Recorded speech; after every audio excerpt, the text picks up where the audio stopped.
Зас бударсан амралтын нэгэн өдөрч хүүхдүүд тун завгүй байцгаана. Учир нь Монголоос сурталчлах их үйлсэд бэлтгэл хийхгүй, зүгээр суух хором гэж тэдэнд үгүй.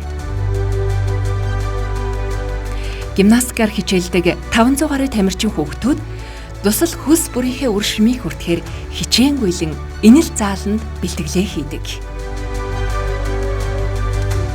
Олимп дэлхийн тавцанд нэрээ дурсгах ирээдүйн тамирчдын хувьд энэ танхим хоёр дахь гэрн юм.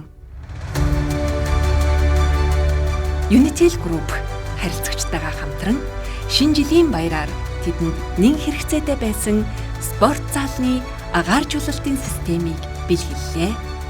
Стандарт нийцсэн агааржуулалтын системээр бидний эрүүл мэндэд хөрөнгө оруулж шинэ оны бэлэг барьж байгаа Unitel Group болон Unitel-ийн харилцагч агч нартаа баярлалаа.